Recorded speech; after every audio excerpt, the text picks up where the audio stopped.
Praise lord అండి. అందరికీ వందనాలు. ఈ సాయంకాల వేళలో దేవుడు స్త్రీలందరినీ ఇక్కడ కూడుకొని ఆయన సన్నిధిని అనుభవించుటకు దేవుడు మనందరికీ ఇచ్చిన ధన్యతను బట్టి దేవుని స్తుతించుకుందామండి. ప్రార్థించుకుందాం. పరిశుద్ధుడా, పరిశుద్ధుడా, పరిశుద్ధుడా, ప్రేమ నమ్మకం గల దేవా, నీకు వందనాలు, స్తోత్రాలు, స్తుతులు, స్తోత్రాలు తండ్రి. దేవా, నీకు వందనాలు, వందనాలు, స్తుతులు తండ్రి. నీకే మహిమ ప్రభువా. ఆరాధనకు యోగ్యుడవైన దేవా, పరిశుద్ధుడవైన దేవా, నీకు వందనాలు తండ్రి. స్తుతులకు పాత్రుడా, నీ పాద సన్నిధానంలో కూర్చుండి నేర్చుకున్నట్టుకు తండ్రి మాకు ఇచ్చిన ఈ సమయాన్ని బట్టి నీకు వందనాలు తండ్రి. నీ మాటల చేత తండ్రి మాకు జీవమును పోస్తూ దేవా తండ్రి మమ్మల్ని నడిపిస్తూ తండ్రి నాయన అలియక తండ్రి నాయన నీ మార్గంలో నడుచుటకు మాకు కృపనిస్తున్నందుకు నీకు వందనాలు తండ్రి. ఎల్లవేళలా మా ప్రక్క నుండి తండ్రి మా వెన్ను తట్టి నడిపిస్తున్న దేవా నీకు వందనాలు, స్తుతులు, స్తోత్రాలు చెల్లించుకుంటున్నాం తండ్రి. పరిపూర్ణత నొందుటకు దేవా తండ్రి నేను వాక్కు చేత తండ్రి ప్రతి క్షణం ప్రతి దినము తండ్రి నాయన మాతో మాట్లాడుతూ మమ్మల్ని బలపరుస్తున్నందుకు నీకు వందనాలు, స్తుతులు, స్తోత్రాలు చెల్లించుకుంటున్నాను తండ్రి. మరి ఒకసారి పరిశుద్ధాత్ముడా దేవా తండ్రి రాసి ఉన్న ప్రతి మాటను తండ్రి నాయన మాకు బోధించి మా హృదయం అనే పలకల మీద వ్రాసి దేవా దాని ప్రకారం మేము జీవించేలాగున మాకు సహాయమును దయచేయమని బతిమాలుకుంటున్నాను దేవా. ఈ వాకు ప్రకటింపబడుచుండగా దేవా తండ్రి నీ సన్నిధిని మేము అనుభవించేలాగున మాకు సహాయమును దయచేయమని వేడుకుంటున్నాను. ఈ చిన్న కూడిక ద్వారా మీరే మహిమ పొందుకోమని క్రీస్తు యేసు నామములో అడిగి వేడుకుంటున్నాను పరమ తండ్రి. ఆమెన్. వాక్య ధ్యానం కొరకు ఈరోజు లూకాసు వార్త 2వ అధ్యాయము 36 నుంచి 38 వరకు చదువుకుందామండి.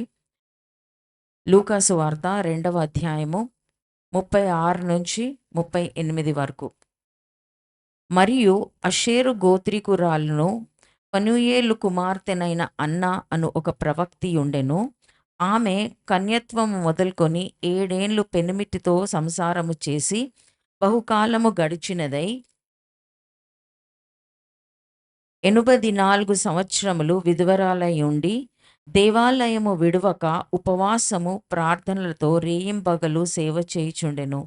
ఆమె కూడా ఆ గడియల్లోనే లోపలికి వచ్చి దేవుని కొనియాడి యెరూషలేములో విమోచన కొరకు కనిపెట్టుచున్న వారందరితో ఆయనను గూర్చి మాటలాడుచుండెను. ఇక్కడ మనం చూసినట్లయితే ఒక స్త్రీని మనం చూస్తున్నామండి. ఆమెను ప్రవక్తిని అని పిలువబడుచుంది ఇక్కడ. ఆమె అషేరు గోత్రికురాలు, అనగా ఇశ్రాయేలులో ఒక గోత్రంకి చెందిన స్త్రీ. తన కన్వత్వం మొదలుకొని 7 ఏండ్లు మాత్రమే తన సంసారం చేసి పెనిమిటితో అప్పటి నుంచి ఆమె విధవరాలై ఉండిన కాలమంతయు ఆమె 84 సంవత్సరములు వచ్చే వరకు కూడా ఆమె దేవాలయంలో ఆమె చేయించిన పని ఒక్కటేనండి, విమోచకుని కొరకు కనిపెట్టుకొని ఉండింది. ఆమెతో పాటు ఇంకొక సహోదరుడు కూడా ఉండినాడండి. ఆయన పేరు సుమియోను. మనం చూసినట్లయితే 26వ వచనము, అతడు 25 నుంచి చదువుతానండి. యెరూషలేము నందు సుమియోను అనొక మనుషుడుండెను.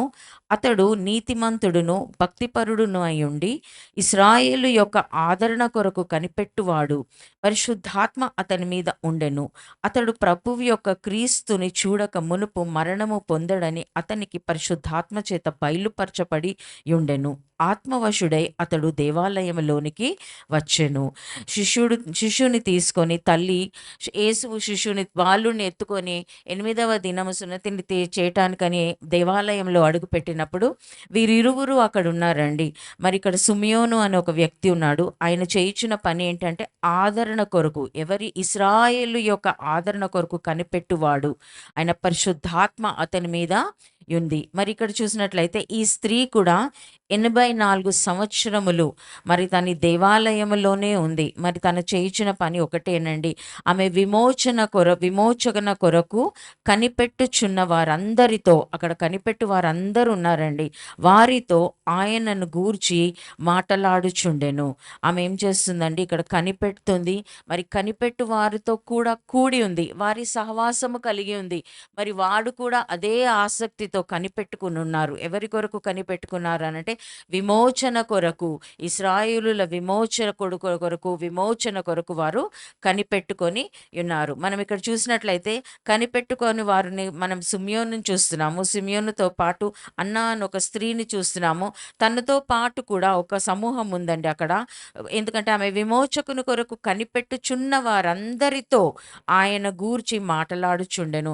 అంటే అక్కడ చాలామంది కూడుకొనున్నారు. వారు కూడా కనిపెట్టుకొనున్నారు. మరి ఈమె కనిపెట్టుకొని ఉన్న సంవత్సరములు 84 సంవత్సరములు అని ఇక్కడ రాయబడి ఉందండి. ఆమె విధవరాలయ్యుంది.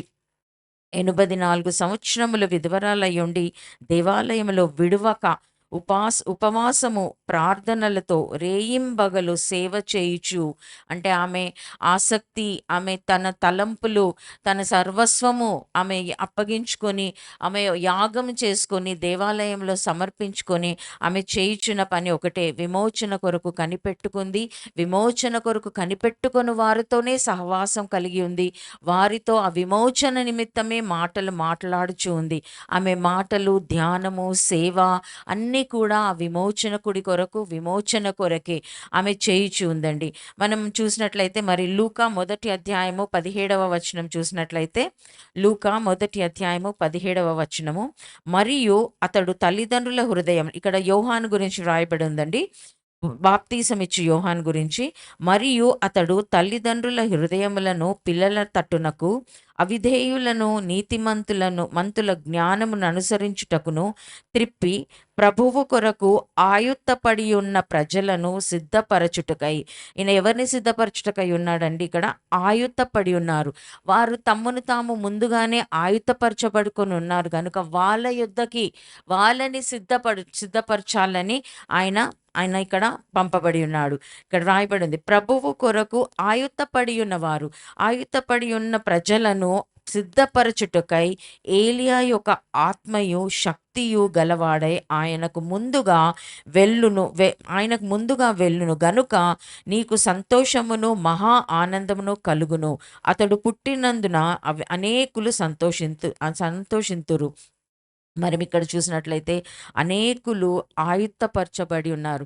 ఆ ప్రజలు ఆయుత్తపరచబడిన ప్రజలనే ఆయన ఇంకా సిద్ధపరచాలని ఉన్నాడు. ఆ సిద్ధపరచబడిన వాళ్ళే బాప్తిజం తీసుకోవడానికి వచ్చినారండి. మరి బాప్తిజం ఇచ్చి యోహాన్ దగ్గర మనం చూసినట్లయితే ఆయన మారు మనసు పొందుడి అన్నప్పుడు అన్ని వైపుల నుంచి ప్రజలు ఆయన దగ్గర, ఆయన అరణ్యంలో కేకలు వేస్తుండగా అనేకులు వచ్చినారు. ఆ అనేకులు ఎవరనంటే ఆయుత్తపరచబడిన వారు, ఆయుత్తపడి ఉన్నవారు, తాము సిద్ధపరచుకున్నవారు. వారు ఇశ్రాయేలుల విమోచకుడు కొరకు, రక్షణ కొరకు, రక్షకుడు వస్తాడని వాళ్ళు విని వారి ఆ ఒక నిరీక్షణ కలిగిన వారై ఉన్నారు. వారిని సిద్ధపరచుటకై ఈ బాప్తిజం ఇచ్చి యోహాను వచ్చినాడు. ఆయన ఎలా వచ్చినాడంటే ఏలియా యొక్క ఆత్మ, అదే రోషము కలిగిన వాడై ఉండి అదే ఆత్మతో ఆయన వచ్చి ఉన్నాడు. వచ్చి సిద్ధపరచుటకు వచ్చినాయి. ఎవరిని సిద్ధపరచుకున్నారంటే ఆయుత్తపడి ఉన్న ప్రజల ఇశ్రాయేలు రక్షకుడు గురించి వారి నిర్లక్ష్యం చేసి వారి జీవితం వాళ్ళు జీవించి వారి కొరకు కాదు, ఇక్కడ ఆయుత్తపడి ఉన్నారు. వాళ్ళు ముందుగానే రక్షకుడు వస్తాడు అని నమ్మి నిరీక్షణ కలిగి వివేచన కలిగి వారు ఎదురు చూస్తూ ఉన్నారు. వారిని సిద్ధపరచుటకై బాప్తిజం ఇచ్చి యోహాను ఇక్కడ వచ్చినాడు. ఏలియా యొక్క ఆత్మతో వచ్చినాడు. మరి మనం చూసినట్లయితే లూకా సువార్త 23వ అధ్యాయము 50వ వచనం చూద్దామండి. లూకా సువార్త 23వ అధ్యాయము 50వ వచనం, అర్మతయను అను యూదుల పట్టణపు సభ్యుడైన యోసేపు అని ఒకడు ఉండెను. అతడు సజ్జనుడును నీతిమంతుడును అయ్యుండి వారి ఆలోచనకును వారు చేసిన పనికిని సమ్మతింపక, అంటే ఇక్కడ సిలువ వేయబడినాడు క్రీస్తు, దానికి సమ్మతించలేదు ఈయన అర్మతయ్యన యోసేపు. దేవుని రాజ్యము కొరకు కనిపెట్టుచుండిన వాడు. ఈయన దేని కొరకు కనిపెడుతున్నాడండి? రాజ్యము, దేవుని రాజ్యం కొరకు. మరి ఈయన 12 అపోస్తులలో లేడు, కానీ ఆయన దేని కొరకు కనిపెడుతున్నాడంటే ఆయన దేవుని రాజ్యము కొరకు కనిపెట్టుచున్నాడు. ఇటువంటి ఆయుత్తపరచబడిన వారిని యోసేపు బాప్తిజమిచ్చు యోహాను మరి ఎక్కువగా సిద్ధపరచుటకు మారుమనసు పొందుడి దేవుని రాజ్యము సమీపముగా ఉంది అని ప్రకటిస్తూ అరణ్యంలో కేకలు వేస్తూ ఇటువంటి వారి నిమిత్తమై ఆయన సిద్ధపరచుటకు ఆయన వచ్చినాడు. మరి ఇక్కడ దేవుని రాజ్యము కొరకు కనిపెట్టుచున్నాడు. మనం చూసినట్లయితే సిమియోను రక్షకుని ఇశ్రాయేలు యొక్క రక్షణ కొరకు ఆయన కనిపెట్టుకొని ఉన్నాడు. మరి అన్న చూసినట్లయితే విమోచన కొరకు కనిపెట్టుకొని ఉన్నది. మరి అనేకులు కూడా అక్కడ విమోచన కొరకు కనిపెట్టుకొని వారు అనేకులు కూడా అక్కడ ఉన్నారు. మరి చూసినట్లయితే లూకా సువార్త 3వ అధ్యాయము 48వ అధ్యాయము లూకా సువార్త 8వ అధ్యాయము 40వ వచనం. లూకా సువార్త 8వ అధ్యాయము 40వ వచనం మనం చూసినట్లయితే జన సమూహము ఆయన కొరకు ఎదురు చూచుచుండెను గనుక యేసు తిరిగి వచ్చినప్పుడు వారు ఆయనను చేర్చుకొనిరి. ఇక్కడ మనం చూస్తున్నామండి, ఒక పెద్ద జన సమూహం ఉంది. వాళ్ళు ఏం చేస్తున్నారు? ఆయన కొరకు ఎదురు చూస్తున్నారు. ఎందుకు ఎదురు చూస్తున్నారండి? ఆయనను చేర్చుకొనాలని. ఆయనను చేర్చుకొనిరి. ఆయన చేర్చుకొనాలనేసి వారు ఎదురు చూస్తున్నారు. ఇక్కడ మనం చాలా మందిని చూస్తున్నాం. రక్షకుని కొరకు, విమోచన కొరకు, మరి దేవుని రాజ్యము కొరకు, మరి ఇక్కడ చూస్తే యేసు కొరకు అనేకులు ఎదురు చూస్తున్నారు. అనేకులు కనిపెట్టుకొని ఉన్నారు. అనేకులు ఆయన కొరకు ఆయన కొరకు ఎదురు చూస్తూ ఆయన కొరకు వాళ్ళు నిర్లక్ష్యం చేయకుండా ప్రతి క్షణము వాళ్ళు ఎదురు చూస్తున్నారు అని అంటే కనిపెట్టుకొని ఉన్నారండి. ఏ క్షణము, ఏ గడియ, ఏ నిమిషము ఆయన కనబడతాడో, ఆయన వస్తాడో అని. జక్కయ్యను కూడా మనం చూసినట్లయితే ఆ మార్గం గుండా వెళ్ళుచున్నాడు అని తెలిసి ఆయనను ఎదుర్కొనుటకు, ఆయన చూడాలని ఆసక్తి కలిగి ఆయన మేడి చెట్టు ఎక్కి ఆయన ఉన్నాడండి. మరి ఎదురు చూచుట అనేది ఎంతో గొప్ప కార్యం అండి. కనిపెట్టుకొని ఉండుట ఎంతో గొప్ప విషయం. ఆయన సన్నిధిలో మనం కూడా ఆయన దేవుని సన్నిధిలో కనిపెట్టుకొని ఉన్నాం. మనం దేని నిమిత్తము కనిపెట్టుకొని ఉన్నాము? దేవుని రాజ్యము మన యొద్దకు వచ్చింది. దాన్ని మనం అంగీకరించినాము. యేసుక్రీస్తుని ఆయన వాక్కు మన దగ్గరకు వచ్చింది. ఆయన మన హృదయపు తలుపు తట్టినప్పుడు మనం ఆయనని చేర్చుకున్నాం గనుక మనము మరొకసారి ఆయనను కలుసుకొనుటకు ఆయన కొరకు ఎదురు చూస్తూ కనిపెడుతూ ఉన్న వారమై ఉన్నాము. ఎందుకంటే ఆయన సత్యమైన దేవుడు. ఆయన మన కొరకు శ్రమపడి ఆయన శరీరధారిగా వచ్చి మన కొరకు ఆయన ప్రాణమును దారపోసి ఆయన రక్తమంతయు కార్చి మనల్ని విమోచించి మనల్ని రక్షించిన దేవుడు మరలా వస్తానని వాగ్దానం చేసినాడు. కాబట్టి మనం ఆయన కొరకు కనిపెట్టుకొని ఉన్నాం. మనం ఆ మాట మర్చిపోకుండా నిరంతరము జ్ఞాపకం చేసు, నేను మరలా వస్తాను, నేను మరలా వచ్చి మిమ్మల్ని తీసుకొని వెళ్తాను అని చెప్పిన మాట కొరకే మనం ఇప్పుడు కనిపెట్టుకొని ఉన్నాము. మనం ఎదురు చూసి వారమై ఉన్నాము. మనం ఇక్కడ అన్నాను చూసి ఉన్నాము. మరి అర్మతే యోసేపును చూసినాం. ఆయన మరి అపోస్తులలో లేడు, కానీ ఆయన మరి యేసుని ఆయన అనుసరిస్తూనే ఉన్నాడు. మరి ఆయన పేరు మాత్రం ఆయన మరణించిన తర్వాతనే ఆయన యొక్క సమాధిని దేవునికి యేసుక్రీస్తుకి ఇచ్చే సమయంలో మాత్రము ఆయన వెంబడిస్తున్నట్టుగా ఇక్కడ వ్రాయబడి ఉంది. మరి ఆయన దేవుని రాజ్యం కొరకు కనిపెట్టుతూ ఉన్నాడు అని అంటే ఆయన దేవుని ఎరిగినప్పటి నుంచి ఆయన ఈ రక్షకుడు కొరకు ఆయన కనిపెట్టుతూనే ఉన్నాడు. మరి కనిపెట్టు వారు ఎలా ఉంటారు అని యెషయా గ్రంథం 40వ అధ్యాయంలో వ్రాయబడి ఉందండి. యెషయా గ్రంథము 40వ అధ్యాయము 29, 30, 31 చదువుతానండి. సొమ్మసిల్లిన వారికి బలమిచ్చువాడు ఆయనే, శక్తిహీనులకు బలావృద్ధి కలుగజేయువాడు ఆయనే. బాలురు సొమ్మసిల్లుదురు, అలయుదురు, యవ్వనస్తులు తప్పక త్రొట్టిలుదురు. యెహోవా కొరకు ఎదురు చూచువారు నూతన బలము పొందుదురు. అంటే మనం దినదినము మనం ఏం పొందుకుంటున్నామండి? నూతన బలము పొందుకుంటున్నాం. ఆయన ప్రతి దినము మనతో మాట్లాడుతున్నప్పుడు ఆయన ప్రతి మాట, ప్రతి వాకు, ప్రతి మాట అది మనకేమిస్తుందండి? నూతన బలం ఇస్తుంది. కృంగిన వేళలో, మనం అలసిపోయిన వేళలో ఆయన రెక్కల మీద మోసి మనల్ని బలపరుస్తూ ఉన్న దేవుడు ఆయన.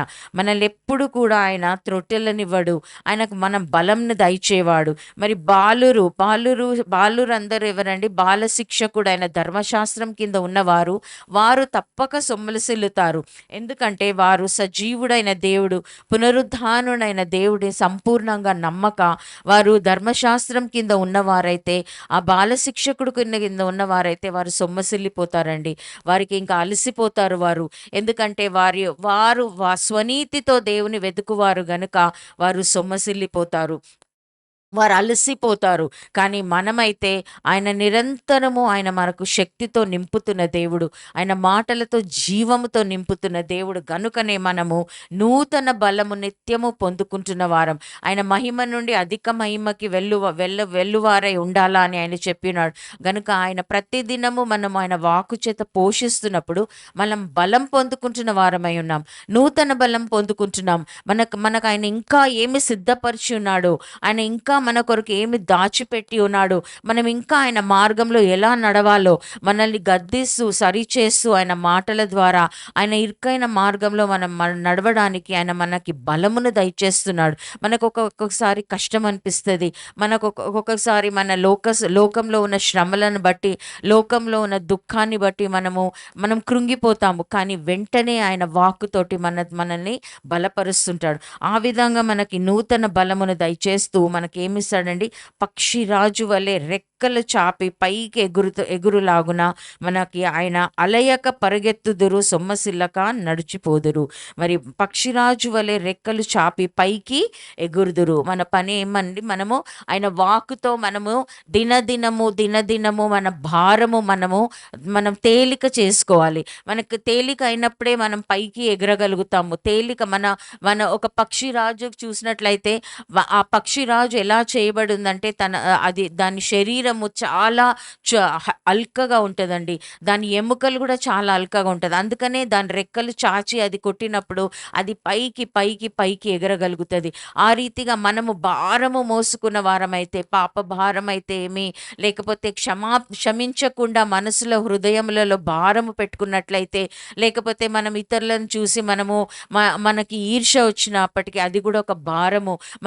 మన హృదయంలో మనకి కల్మషం ఉన్నట్లయితే అది కూడా మనకు ఒక భారం అండి. ఇవన్నీ ఒకటి ఒకటి ఒకటి ఒకటి మనం వదులుకున్నట్లయితే మనము దినదినము పక్షిరాజు వలె పైకి పైకి పైకి ఎగురుతూ ఉంటాము. మనం ఆలయము అండి. ఇటువంటి వాక్కు మనకి దేవుడిచ్చినాడు.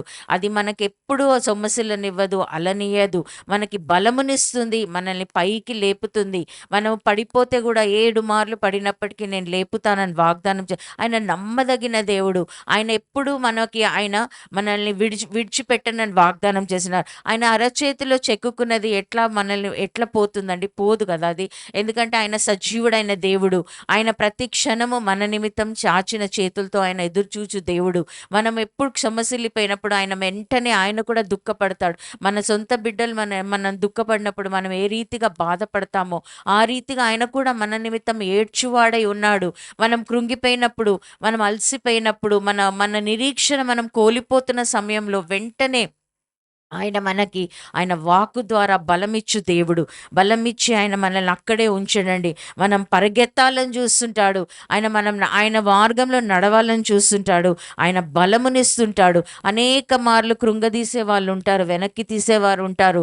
అప్పుడు మనకు 99 మంది మనకు మంచి చెప్పిన ఒక్క వ్యక్తి కూడా అది కాదు అన్నప్పుడు మనము ఎంతో ఆ 99% ఒక్క వ్యక్తి మాటల మీదనే మనం ఆనుకుంటామండి. కానీ సజీవుడైన దేవుడు మనకిచ్చిన నిరీక్షణ, మనకిచ్చిన వాగ్దానము, మనకి నేర్పిన బోధను బట్టి మనం ముందుకు వెళ్ళాలా అని అప్పుడు మనల్ని మనం ధైర్యపరుచుకొని వెంటనే ఆయన పాదముల మీద పడినప్పుడు, హన్నా ఆమెకు దుఃఖం కలిగినప్పుడు ఆయన పాదముల మీద పడిందండి. మరి ప్రతి స్త్రీ చూసినట్లయితే ఆయన పాద సన్నిధానంలోనే కూర్చుండి ఏడుస్తూ తనకి కావాల్సింది ఎలా పొందుకుంది. అది హన్నా అయితే ఏమి, మరి అయితే ఏమి, మరి వ్యభిచారి స్త్రీ అయితే ఏమి, ఎవరైనా ఎప్పుడైనా గానీ ఆయన పాదముల దగ్గరికి చేరినప్పుడే వెంటనే వారికి కావాల్సింది వారు పొందుకుండు. స్త్రీలైన మనము అనేకమైన ఆలోచనలు మనకుంటాయి. అనేకమైన బాధ్యతలు కూడా మనకుంటాయి.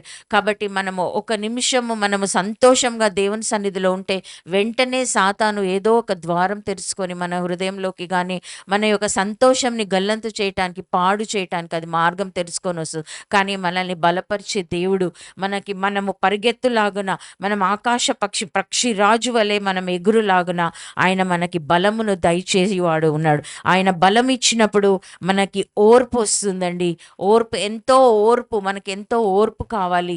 ఆయన సన్నిధిలో మనం కనిపెట్టుకొని ఉండాలంటే మనకు మొట్టమొదట కావాల్సింది ఓర్పు.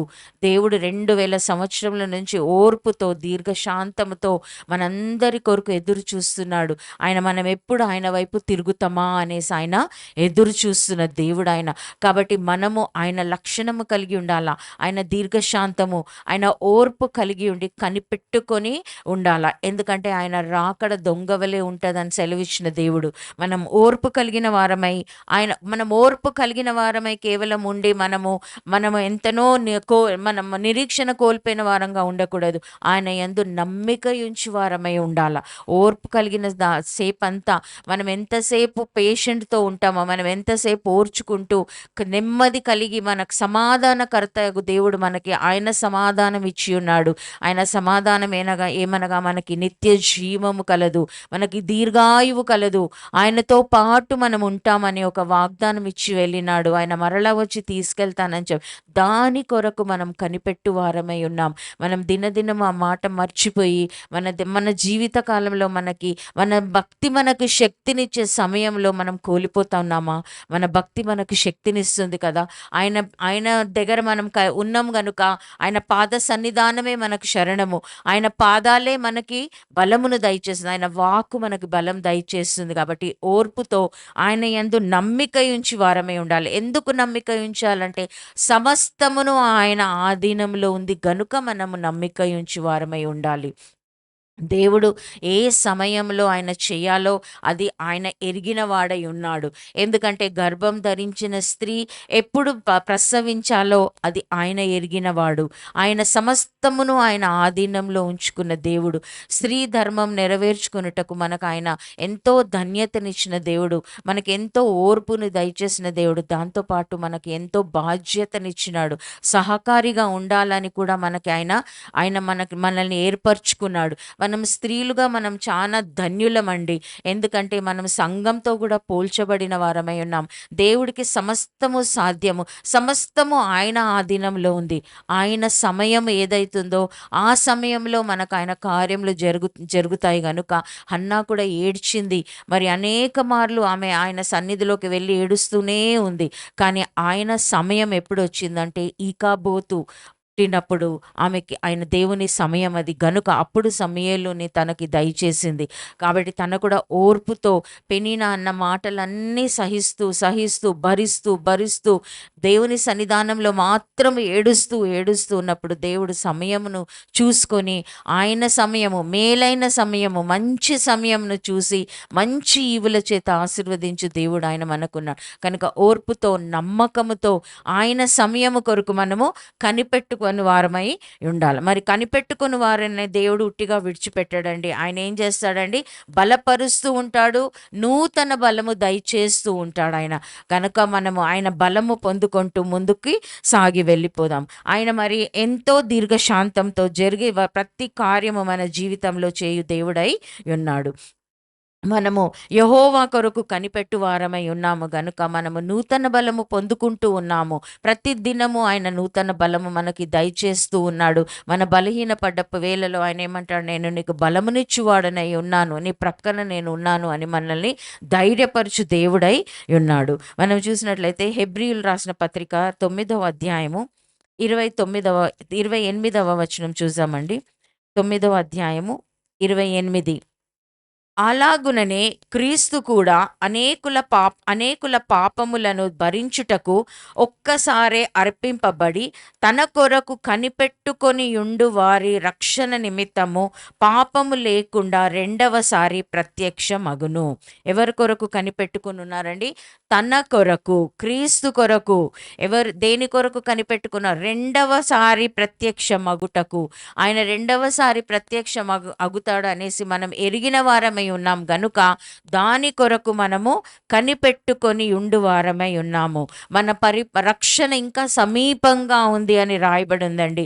మనం రక్షణ పొందుకున్న వారమై ఉన్నాం, కానీ మనకి పరిపూర్ణ రక్షణ మనం మరణించినప్పుడన్నా లేకపోతే మన దేవుడు రాకడ, రెండవ రాకడప్పుడు మనకి పరిపూర్ణ రక్షణ కలుగుతుంది. కనుక ఆయన ఏమంటాడంటే తన కొరకు కనిపెట్టుకొని ఉండువారు రక్షణ నిమిత్తము పాపము లేకుండా రెండవసారి ప్రత్యక్షమగును.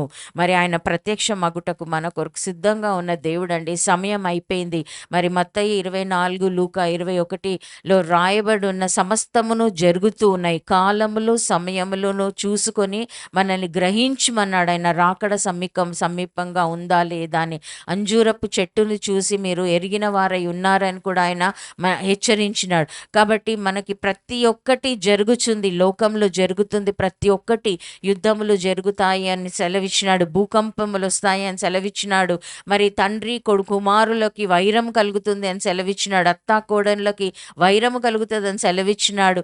మరి ఇవన్నీ జరుగుతుంది కనుక కాలము సమీపంగా ఉంది కనుక మనము లోకస్తుల వలె జీవించకుండా మనం ఆయన కొరకు, ఆయన రెండవ రాకడ కొరకు, ఆయన రెండవసారి ప్రత్యక్షమగుతానని వాగ్దానం చేసిన దేవుడు కనుక ఆయన కొరకు మనము కనిపెట్టుకొని ఉండువారమై ఉండాలి. నిరీక్షణతో కనిపెట్టుకొని, ఓర్పుతో కనిపెట్టుకొని, ప్రార్థనలో వేచి ఉన్నవారమై దినదినము ప్రభువా ఈరోజు వచ్చినట్లయితే నాకు ఇంకొక దినం ఇచ్చినావు ప్రభువా, మరి నన్ను నేను సరిచేసుకొని మరి నీ రాకడ కొరకు నేను సిద్ధపడతాను అనేసి మనము దినదినము మనల్ని మనం ఆయుత్తపరుచుకుంటే మనల్ని ఆయన సిద్ధపరుస్తూ ఉంటాడండి.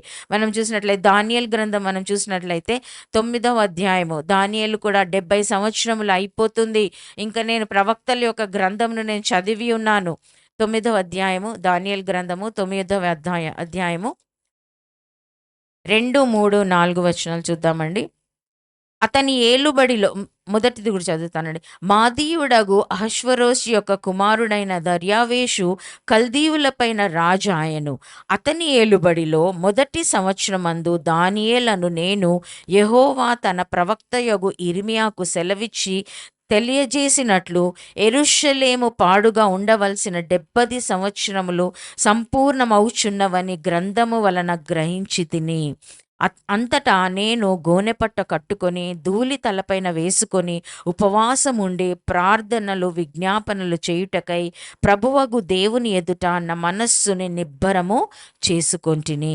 ఇక్కడ చూసినట్లయితే సమయం అయిపోయింది అని ఎట్లా కనిపెట్టినాడండి? ఇక్కడ 70 సంవత్సరములు సంపూర్తి అవుచున్నవని గ్రంథముల వలన గ్రహించి తిని. మనం గ్రహిస్తున్నామండి, మనం చదువుతున్నాము కదా, ఆయన ఇచ్చిన గ్రంథం మనం చదువుతున్నాం. పరిశుద్ధాత్ముడి చేత రాయించి మనకిచ్చిన గ్రంథంను మనం చదువుతున్నాము. ప్రతి దినము ఆయన వాక్కుతో మనతో మాట్లాడుతున్నాడు. మనం గ్రహిస్తున్నామా? మరి ఇక్కడ సమయం సంపూర్ణం అయిపోవచ్చున్నది.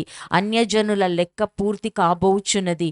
హతసాక్షుల లెక్క పూర్తి కాబోచున్నది అని మనం గ్రహిస్తున్నామా?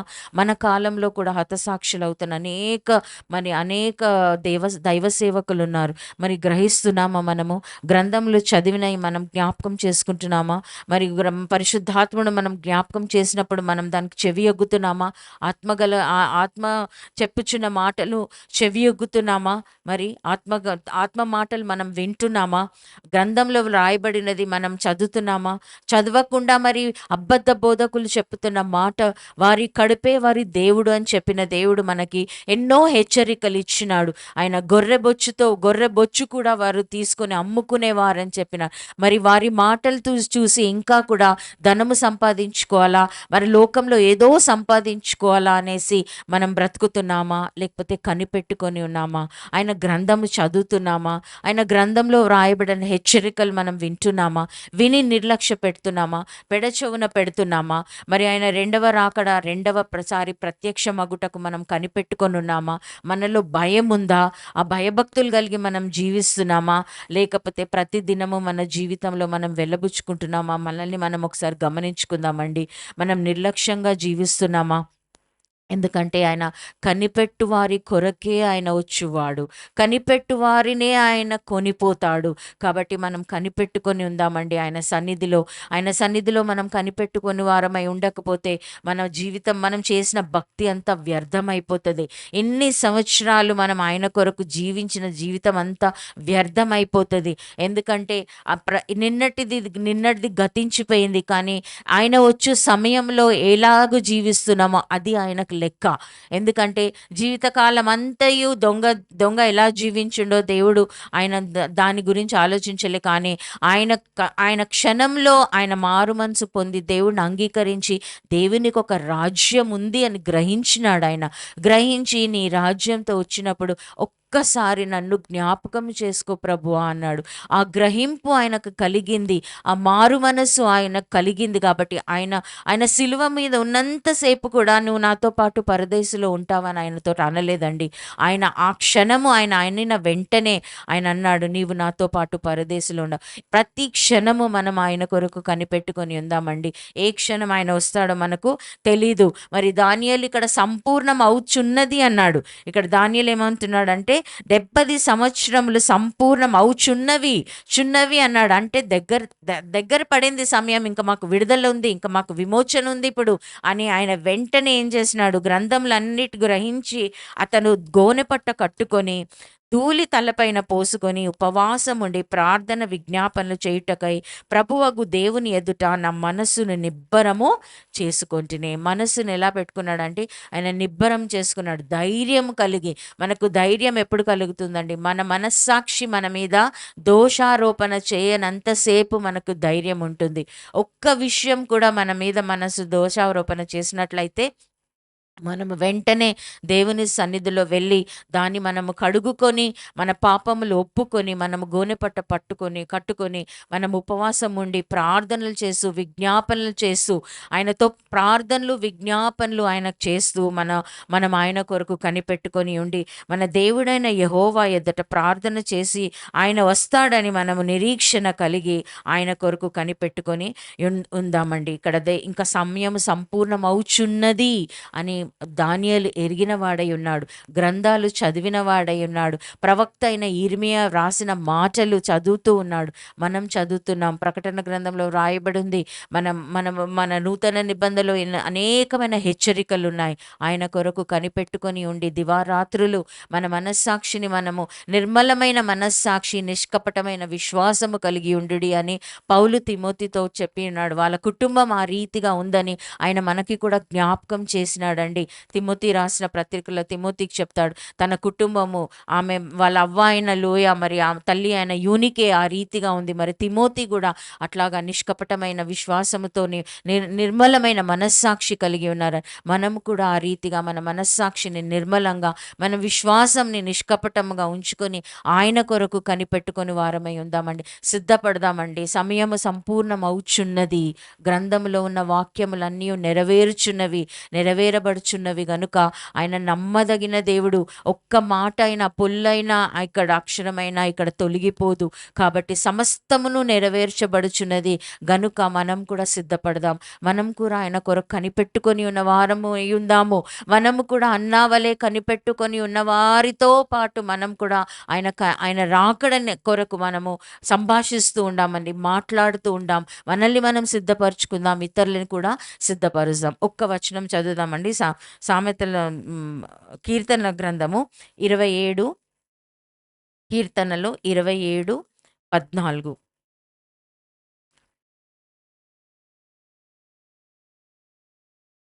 కీర్తనలు 27:14 చదువుకుందామని. 13, 14 చదువు.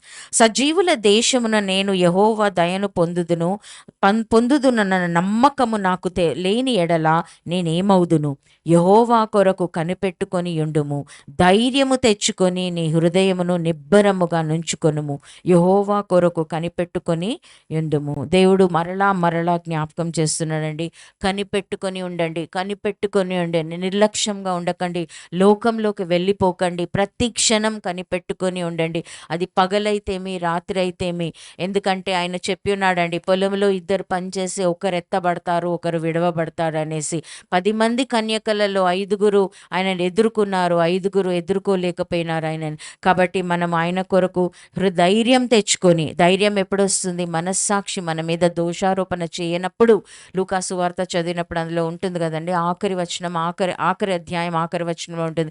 ధైర్యం తెచ్చుకోవాలి. అప్పుడు ఆయన ఎదుట నిలబడాలంటే మనకి ధైర్యం కలిగి ఉండాలి. ధైర్యం ఎప్పుడొస్తుందంటే మనకి మనస్సాక్షి మన మీద దోషారోపణ చేయనంతసేపు మనకి ధైర్యం ఉంటుంది. కాబట్టి ఇక్కడ రాస్తున్నాడు, ధైర్యము తెచ్చుకొని నీ హృదయమును నిబ్బరముగా నుంచుకొని యెహోవా కొరకు కనిపెట్టుకొని ఎండుము. మరి దేవుడు మనల్ని హెచ్చరిస్తున్నాడండి, సమయము సంపూర్ణమవుచున్నది, సమయము అన్నీ నెరవేర్చబడుచున్నది కనుక మనము కనిపెట్టుకొని సిద్ధపడి అనేకులని సిద్ధపరచువారమై ఉండయి అని ఆయన రెండవ రాకడ కొరకు, ఆయన రెండవ రాకడ నిమిత్తం, ఆయన రెండవసారి ప్రత్యక్షమగు దాని నిమిత్తమై ఇతరులతో కనిపెట్టుకొని ఉన్న వారితో మనం సహవాసం చేస్తే మనం కూడా అదే ఒక ఆ యొక్క ఆత్మలో మనం కూడా సాగిపోతూ ఉంటామండి.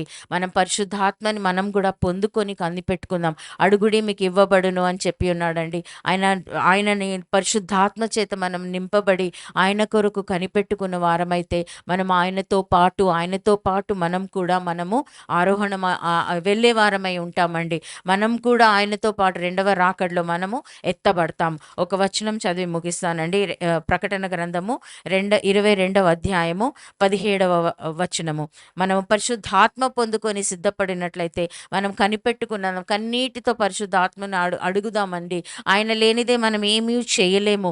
ఆయన మనకు ఎంతో అవసరము. ఆయన మనల్ని నడిపిస్తున్నాడు, బోధిస్తున్నాము. ఆయన నింపుదల మనకుంటే మనం కూడా పక్షిరాజు వలె నూతన బలము పొందుకొని మనం కూడా ఆయన వచ్చినప్పుడు మనం ఆయనతో పాటు కొనిపోబడతాము. ఒక వచనం చదివి ముగిస్తానండి. ఆత్మీయు పెళ్లి కుమార్తెయు రమ్ము అని చెప్పుచున్నాడు, వినువాడును రమ్ము అని చెప్పవలెను. దప్పిగొనిన వానిని రానిమ్ము, ఇచ్చయుంచిన వానిని జీవజలము ఉచితముగా పుచ్చుకొననిమ్ము. ఇక్కడ పిలుచుచున్నాడండి దేవుడు, ఆత్మయు పెళ్లి కుమార్తెయు రమ్ము. మనం పెళ్లి కుమార్తెగా సిద్ధపడుతున్నామా? ఆయన కొరకు కనిపెట్టుకుని ఉన్నామా? మన లోక అలంకరణ అంతా తీసివేసి మన పరిశుద్ధ అలంకరణ కలిగిన వారమై ఉంటున్నామా? మనం పరిపూర్ణత వైపు వెళ్తున్నామా? మనం ఎక్కడున్నామో, మనం ఏ స్థాయిలో ఉన్నామో మనల్ని మనం పరీక్షించుకుందామండి. ఎందుకంటే ఆయన హెచ్చరిక ఇస్తున్నాడండి, కాలము సంపూర్ణమవుచున్నది, మనము దినములు గతించిపోవచ్చున్నవి, ఆయన రాకడ కాలంలో వస్తున్నాయి గనుక మనం సిద్ధపడదాము, కనిపెట్టుకొని ఉందామండి. దేవుడి వాక్యం దీవించునుగాక. ప్రార్థించుకుందామండి. పరిశుద్ధుడా, మహిమగల దేవా, నీకు వందనాలు, స్తుతులు, స్తోత్రాలు చెల్లించుకుంటున్నాం ప్రభువా. దేవా తండ్రి, మేము దేవా నిర్లక్ష్యంగా ఉన్నామేమో ప్రభువా, నీవు మాతో మాట్లాడినావు ప్రభువా, కనిపెట్టుకొని ఉండమన్నావు ప్రభువా, సిద్ధపడి ఉండమన్నా అన్నావు ప్రభువా. అందుని బట్టి నీకు వందనాలు చెల్లించుకుంటున్నాం ప్రభువా.